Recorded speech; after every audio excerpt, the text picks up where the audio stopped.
of our Heroes Day and Defense Forces Day commemorations.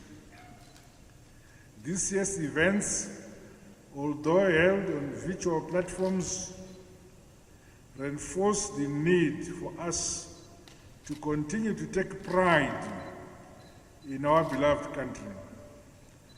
As we remember our heroes and heroines, let us renew our resolve and determination to defend our hard-won independence, as well as move forward to develop and modernize our society and the country. I want to commend the party and the citizens in general for shunning the machinations of violence and division through the planned, ill-fated July 31 insurrection. Following their crushing failure, our detractors are evidently in disarray and desperate, and grasping at straws to destroy confidence in our democratically elected government. They are equally on overdrive to discredit our people-centered programs. While the party constitution, Article 3, Section 21, subsection 3, enjoins, in the court, every member to strive to continuously raise the level of his or her political and social consciousness and understanding of party policies, in the court, I call upon the entire commissariat department, from the national level to the cells, to move with speed to implement cadre development programs leveraging on ICT platforms. An informed and alert cadre can more effectively advance the national agenda and help to accelerate the implementation of our development agenda. Due to the COVID-19 pandemic, we have been unable to proceed with the scheduled restructuring of party structures in Bulawayo and Harare provinces. This has resulted in a leadership vacuum in the two provinces, with far-reaching consequences to the implementation of party programs and the general cohesion. Today, we will therefore be announcing the interim provincial leadership of Harare and Bulawayo. Politburo will recall that during its last session, we received a preliminary security report on the acts of disloyalty by Comrade Chizema. I have since gone through the detailed final security report, which reveals gross and glaring acts of disloyalty and treachery by Comrade Chizema. As such, today we shall again examine that matter. Comrades, government programs continue to be implemented, drawing from the 2018 Part Manifesto. We are delivering on the promises we made to the people. We set out under the Second Republic to establish and sustain a just and equitable society, firmly based on our historical, cultural, social and economic experiences, as well as our aspirations for a better quality of life for all our people.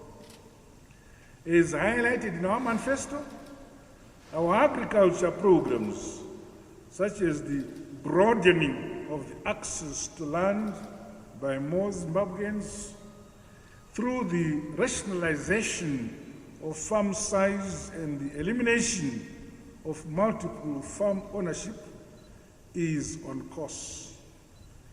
The Agriculture Recovery Plan, which I will be launching on the 26th of August, seeks to meet the promise made towards promoting productivity, enhancing support systems and infrastructure, and developing markets for our agriculture products to earn foreign currency for our economy.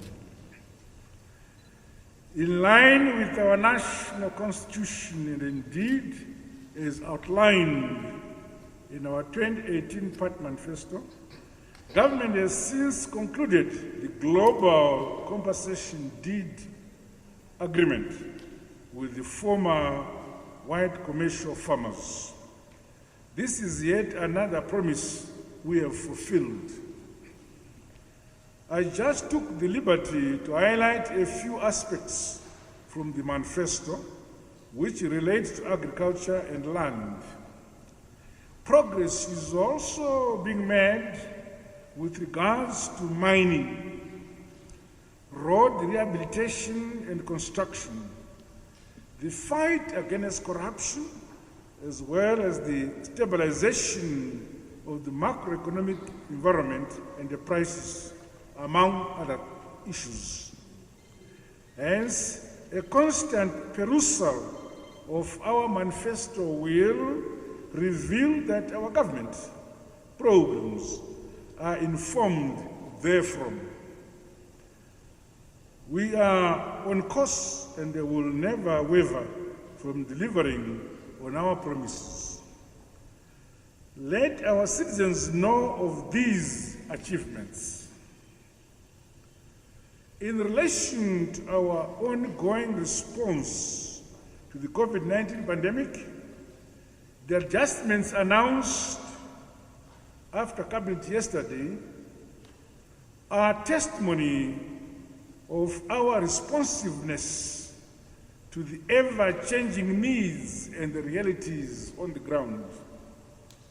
Meanwhile, let us not relax but remain vigilant by continuing to practice social distancing, good hygiene of washing or sanitizing our hands, as well as wearing masks.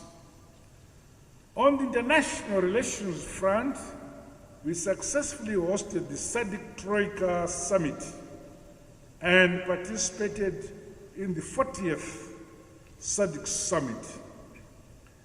We are indeed humbled by the solidarity and the unity of purpose which continues to be exhibited within our august body towards ensuring peace, stability, integration, and collective prosperity within our region. Lastly, let me urge all of us to be honest in our dealings. Whatever the field we are in, we say no to saboteur tendencies in whatever guise. ZANU-PF has a close relationship with the church, dating back to the days of the liberation struggle. In the post-independence period, we continue to work well with the churches.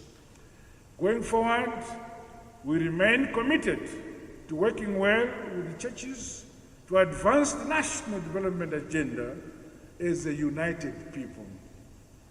However, it is most unfortunate when men of the cloth begin to use the pulpit to advance a nefarious agenda for the detractors of our country. Those who want to enter the political realm are welcome to do so. They must come out and form political parties. As ZANU-PF, we are ready for the 2023 general elections. We are a people's party, a party that believes in unity, love, peace, stability, and in championing development for our country. We fought for the empowerment of our people. ZANU-PF is a party that fought for democracy, upholds constitutionalism and the rule of law. Those that choose otherwise will be exposed